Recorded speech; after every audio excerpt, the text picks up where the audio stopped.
제가 군에 입대해서 고된 훈련을 받고 있는데 현수막으로 아주 친절한 문구가 써 있었습니다.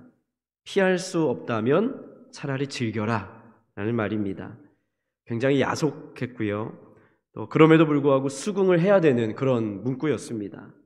한 번쯤 여러분 들어봤을 이 문구, 피할 수 없으면 즐겨라 라고 하는 말은 미국의 심장 전문의 로버트 엘리엇의 스트레스에서 건강으로 라는 책에서 발췌한 그리고 그렇게 알려진 글입니다. 이 말의 뜻은 세상을 살다 보면 우리가 만나게 되는 여러 어려움 앞에서 스트레스를 받을 일이 너무 많기 때문에 매사를 긍정적으로 받아들여서 인생의 고통을 줄여라 라고 하는 조언이죠. 하지만 여러분 다 살아보셔서 아시겠지만 우리의 삶에서 다양한 고통과 고난을 우리는 만나게 되고 이 모든 일을 긍정적으로만 받아들일 수 없는 것이 우리의 삶입니다. 물론 작은 고통이나 때로는 작은 고난은 우리가 때때로 즐기면서 의연하게 대처할 수 있겠지만 우리가 만나는 고난이 모두 가볍지 않고 때로는 너무나 극심한 어려움으로 인해서 우리의 마음이 무너지기도 합니다. 이는 하나님을 믿는 성도들도 예외가 아니죠. 하나님의 자녀인 우리의 삶에도 이와 같은 문제를 만나는 현실은 동일하게 주어집니다. 성경에 보면 하나님의 말씀과 명령에 따라서 순종했는데도 불구하고 여러 가지 어려움을 겪는 사례들을 보게 되죠. 예를 들면 모세와 같은 경우도 그렇습니다. 80세 하나님의 부르심을 받아 순종하여 애굽으로 갑니다. 그런데 그의 앞길은 말로 표현할 수 없는 어려운 고난의 길이었죠. 선지자 엘리야도 마찬가지고 예레미야도 마찬가지입니다. 또 신약에 보게 되면 베드로와 야고보와 요한과 또 바울과 같은 신약에 나오는 인물들 또한 주님의 명령에 따라 순종하여 사명의 길을 갔지만 도중에 만나는 수많은 문제에 또 역경에 부딪혀야 됐습니다. 그리고 가장 결정적인 것은 하나님의 아들 독생자 예수 그리스도도 이 땅에서 예수 그리스도의 메시아 되심 그리고 예수 그리스도의 사역을 반대하는 수많은 장애물을 만나셔야 됐습니다. 이러한 문제는 오늘 우리에게도 동일하게 있습니다. 알 수 없는 이유로 생긴 문제 속에 고난을 겪는 사람들이 많이 있죠. 어떤 분은 질병의 문제, 어떤 분은 재물의 문제, 어떤 분은 자녀의 문제, 그리고 어떤 분은 인간관계의 갈등의 문제를 겪게 됩니다. 그러나 우리가 겪는 이유를 알 수 없는 문제 속에 있을 때에 결코 잊지 말아야 될 것이 있습니다. 우리가 믿는 하나님은 우리를 보시고 결코 모른 척하지 않으시고 방치하지 않으시고 구경하지 않고 계시다는 사실입니다. 우리의 삶에서 만나는 고난은 우리 인간편에서는 그 이유를 알 수 없습니다. 그러나 우리 하나님은 다 아시는 줄로 믿습니다. 그리고 그 고난의 목적도 우리는 모를 때가 많지만 그러나 주님은 분명한 목적을 갖고 주관하고 계시는 줄로 믿습니다. 오늘 본문에 보게 되면 고통의 문제 또 심각한 인생의 문제를 가지고 선지자 앞에 나온 수넴 여인을 만나게 됩니다. 엘리사는 사마리아와 이스라엘을 여행할 때마다 수넴 지역에 들러서 어느 한 집에 머물곤 했습니다. 이 집의 주인인 수넴 여인은 4장 8절에 보니까 귀한 여인이다 라고 표현되고 있습니다. 그것을 통해 보면 그 당시 굉장히 경제적인 사람이었다, 부요한 여인이었다라고 볼 수 있습니다. 그녀에게는 영적 분별력과 신앙적인 열심이 있었기 때문에 엘리사가 하나님의 사람이라고 하는 것을 분명히 알았습니다. 그래서 이 여인은 남편과 함께 엘리사가 편히 쉴 수 있도록 거처를 마련하고 한 공간을 마련해서 편히 쉬도록 안내하고 공개하였습니다. 그래서 이 여인은 따뜻한 그의 정성에 극진히 대접하였고 엘리사는 그 정성에 무엇인가로 보답할 마음을 가지고 소원을 물어보게 되죠. 그러나 그 여인은 정중히 거절하였습니다. 그때 엘리사가 사환을 시켜서 게하시를 시켜서 중요한 정보를 제공받죠. 이 수넴 여인에게는 자녀가 없다라는 것입니다. 이 엘리사는 수넴 여인을 불러서 1년 안에 아들을 얻게 될 것이다 라고 예언을 하게 됩니다. 이 엘리사의 예언대로 수넴 여인이 1년 뒤에 등남하게 되었습니다. 그렇게 하나님 앞에 나아가고 하나님의 사람을 배려하며 사는 이 여인에게 축복이 임한 것이죠. 그러나 이 여인에게 순탄한 길만 있는 것은 아니었습니다. 이 태어난 아이가 하나님의 은혜 중에 자라서 여느 때와 같은 일상을 보내고 있었습니다.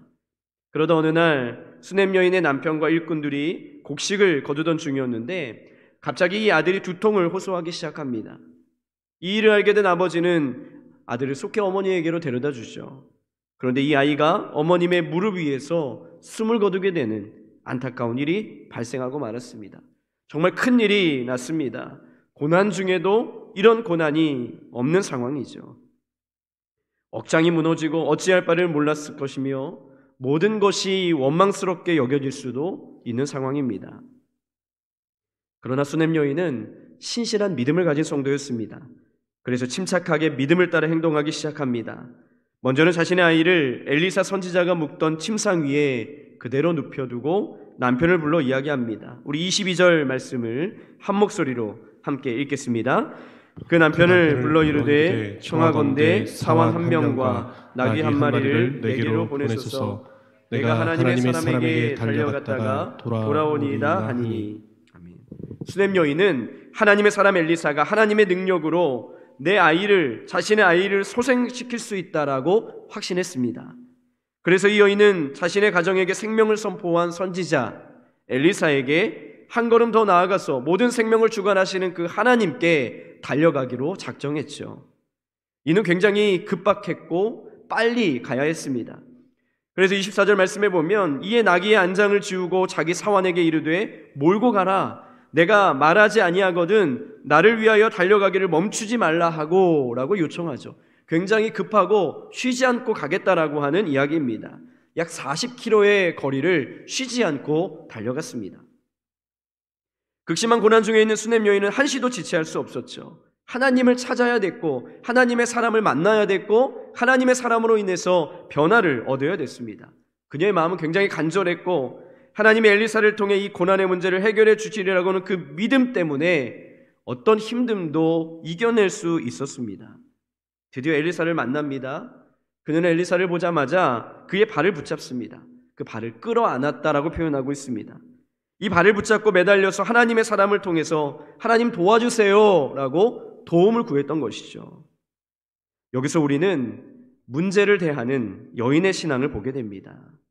그 문제를 풀기 위해 다른 방법에 기대지 않았습니다. 그는 뒤돌아보지 않았고 하나님의 사람 엘리사에게 달려나왔습니다. 할 수 있는 다른 방법들을 다 동원해가면서 헛된 기대와 소망을 품지 않았습니다. 오로지 엘리사에게 나와서 하나님의 능력과 하나님의 도우심을 구하는 이 여인의 모습에 우리는 주목해 봐야 됩니다. 30절 말씀해 보니까 아이 어머니가 이르되 여호와께서 살아계심과 당신의 영혼이 살아계심을 두고 맹세하노니 내가 당신을 떠나지 아니하리이다. 엘리사가 이에 일어나 여인을 따라가니라 라는 말씀이 있습니다. 수냄 여인은 하나님을 이렇게 고백하죠. 지금도 살아계신 하나님이십니다 라고 고백하고 있습니다. 여러분, 우리 하나님은 지금도 살아계신 하나님인 줄로 믿습니다. 이전에도 살아계셨고 지금도 살아계셨고 앞으로도 우리와 영원히 함께 하실 줄로 믿습니다. 그 하나님 앞에 나아가기만 하면 문제가 해결된다라고 하는 확신을 이 여인은 가지고 있었죠. 이해가 되지 않는 삶의 꽉 막힌 문제를 가지고 끙끙대며 좌절하는 것이 아니라 살아계신 하나님 앞에, 하나님의 사람 앞에 나간 것입니다. 여러분, 오늘 우리가 만나는 수많은 문제 가운데 우리의 마음과 우리의 자세는 어떻습니까? 그냥 꽉 막혀있는 그대로 어떡하지? 어떻게 이것을 해결하지? 라는 근심하고 절망하고 고민하고 머뭇거리고 있는 우리의 모습 가운데 여러분, 살아계신 하나님 앞에 나아가는 용기가 생겨나시기를 주님의 이름으로 축복합니다. 오늘 수냄 여인의 이야기를 통해서 우리에게 주시는 말씀이 무엇일까요? 세 가지로 함께 살펴보길 소망합니다. 첫 번째, 문제라고 하는 것은 하나님을 바라보라라고 하는 신호인 줄로 믿습니다. 우리 인생에 찾아드는 크고 작은 문제는 항상 우리로 하여금 탄식하게 만들죠. 적지 않게 당황하고 때로 절망하기도 하지만 우리는 그 인생의 문제를 풀어내기 위해서 오늘도 수고의 땀을 흘리고 있습니다. 그런데 삶의 문제를 만날 때면 대처하는 방법이 저마다 다르죠. 어떤 사람은 물질로 풀어보려고 하고 어떤 사람은 자기가 가진 지식과 경험으로 그것을 돌파하려고 합니다. 또 어떤 사람은 주변에 힘 있는 지인들의 도움으로 문제를 넘어가려고 하죠. 그러나 사랑하는 성도 여러분, 우리 일생에 일어나는 크고 작은 문제, 그것은 하나님을 바라보라는 하나님의 신호이자 사인임을 기억하시기를 간절히 소망합니다. 하나님은 수없이 많은 방법으로 우리에게 깨닫게 하시죠. 그러나 하나님의 사인을 때로는 몰라서, 때로는 알지만 중요하게 생각하지 않아서, 때로는 존재 자체를 부인하면서 지나치는 경우도 있습니다. 그래서 문제들을 가지고 어떤 사람들에게 찾아가기도 하고 또 인터넷 검색을 통해서 도움을 구하며 살아가고 있습니다.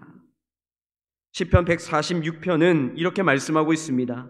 귀인들을 의지하지 말며 도울 힘이 없는 인생도 의지하지 말지니 그의 호흡이 끊어지면 흙으로 돌아가서 그날에 그의 생각이 소멸하리로다.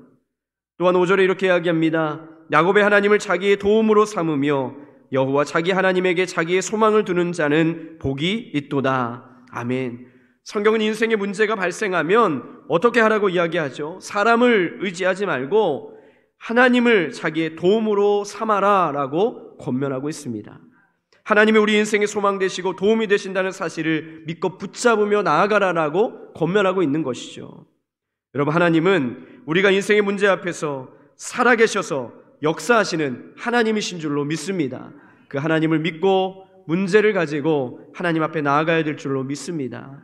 저와 여러분이 오늘 하루를 살아가면서 문제를 바라보며 좌절하고 절망하는 문제만 바라보는 삶이 아니라 하나님을 바라보시기를 주님의 이름으로 축복합니다. 두 번째로 오늘 말씀을 통해 보게 되면 우리가 문제를 만났을 때에 문제를 푸는 열쇠는 바로 기도입니다.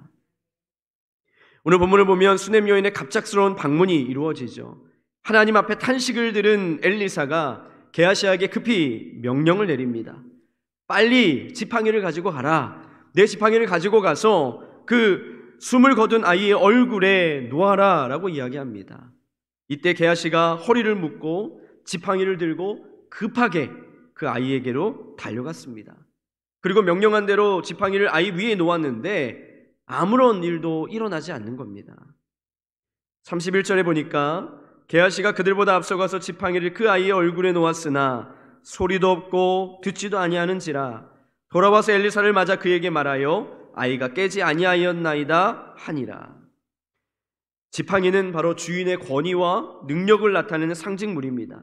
또한 하나님의 능력이 역사하시는 기적의 도구로 여겨지는 물건이었죠. 한마디로 선지자 엘리야의 사역의 도구였고 사역의 통로였습니다. 이것은 어떤 신비적인 주술 행위가 아니라 하나님의 능력이 나타나기를 간절히 소망하는 상징적인 행위였습니다. 그런데 이 지팡이를 갖다 놨는데도 아무런 기적이 일어나지 않죠.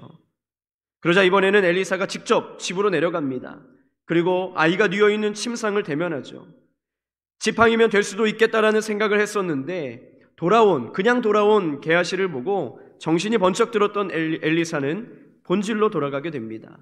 우리 33절 말씀을 다 함께 한번 읽겠습니다. 시작. 들어가서는 문을 닫으니 두 사람뿐이라 엘리사가 여호와께 기도하고. 아멘. 엘리사가 들어가서 한 것이 무엇입니까? 일단 조용한 공간을 만들죠. 그리고 하나님 앞에 부르짖습니다. 하나님 앞에 기도하며 하나님, 지팡이의 힘이 아니라 하나님의 능력을 의지하겠습니다 라고 고백하는 엘리사의 기도였습니다.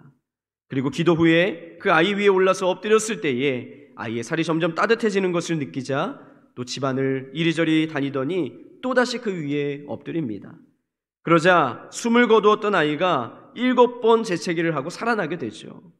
7번이라고 하는 말은 죽음을 이기고 온전히 살아났다라고 하는 완전한 이야기를 우리에게 전해주고 있습니다. 사랑하는 성도 여러분, 이 놀라운 기적 사건의 핵심에 무엇이 있습니까? 지팡이도 아니고 엘리사가 아이에게 엎드린 행동도 아닙니다. 바로 기도인 줄로 믿습니다. 기도가 인생의 문제를 여는 궁극적인 열쇠가 되는 것입니다. 그래서 주님 말씀하셨죠. 쉬지 말고 기도하라. 날마다 쉬지 말고 기도하라라고 우리에게 분명하게 말씀하셨습니다. 우리의 삶에 찾아드는 크고 때로는 작은 고통과 문제 앞에 우리는 하나님을 바라봐야 됩니다. 그리고 기도해야 됩니다. 기도는 내 인생에 크고 작은 기적을 낳습니다. 기도는 내 인생에 닫힌 문을 여는 열쇠가 되는 줄로 믿습니다. 오늘 이 수냄 여인의 아이가 사망을 이기고 살아나고 회복된 이 놀라운 사건은 지팡이의 능력이 아니라 기도의 능력입니다. 행동이나 사람이나 사물이 사람을 살리는 것이 아니라 기도가 사람을 살리는 줄로 믿습니다. 가정과 교회와 나라를 살리는 것은 사람이 아니라 행동이 아니라 기도라는 사실을 기억하는 저와 여러분 되시기를 주님의 이름으로 축복합니다. 마가복음 9장에서 제자들이 귀신 들린 자를 우리는 왜 쫓아내지 못합니까? 라고 주님께 물었을 때에 주님 말씀하시죠. 기도 외에 다른 것으로는 이런 종류가 나갈 수 없느니라. 여러분, 기도가 하나님의 능력과 기적을 맛보는 열쇠임을 다시 한번 기억하며 기도로 인생의 문제를 풀어가는 저와 여러분 되시기를 주님의 이름으로 축복합니다. 마지막 세 번째로 우리에게 주시는 말씀은 하나님은 문제의 해결에 우리와 함께 하시는 분이십니다. 여러분, 하나님이 우리와 함께 하시는 것을 고백하십니까? 날마다 우리와 함께 하셔서 이미 우리보다 앞서서 그 문제의 건너편에서 우리를 기다리시는 줄로 믿습니다.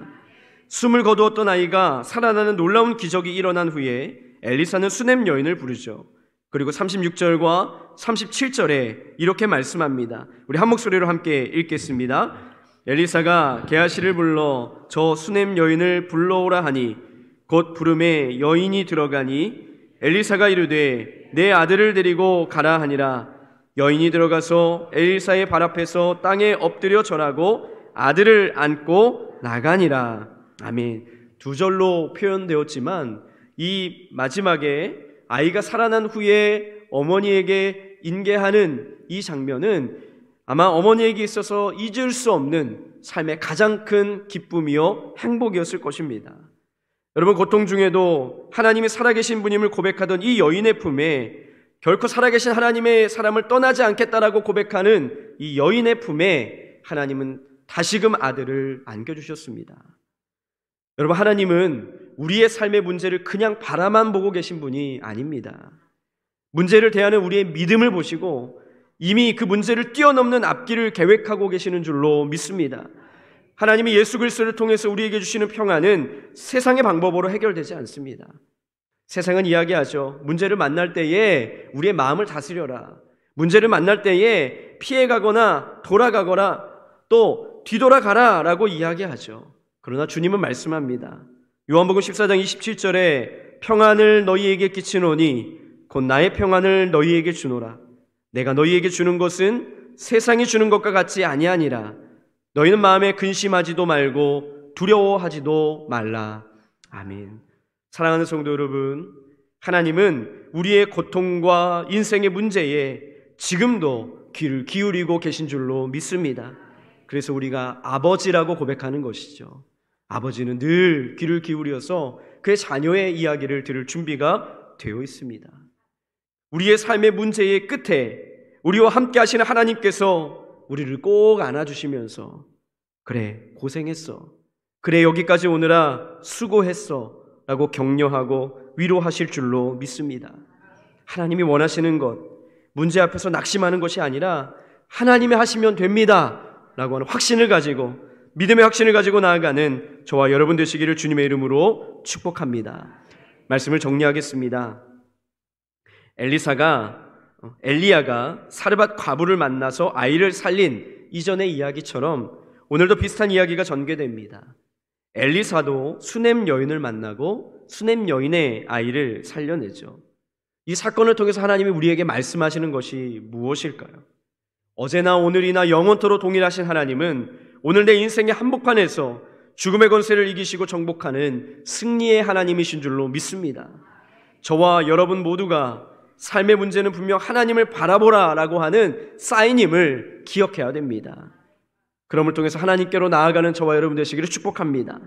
또한 우리의 문제 해결의 열쇠는 기도임을 기억하면서 날마다 기도하며 승리와 기적을 맛보는 저와 여러분의 삶이 되시기를 주님의 이름으로 축복합니다. 또한 하나님은 오늘도 우리 인생의 고통의 문제에 관심을 가지시고 귀를 기울이시고 그 하나님 앞에 나아가는 자에게 기쁨을 안겨주시는 분임을 기억하는 저와 여러분 되시기를 주님의 이름으로 축복합니다.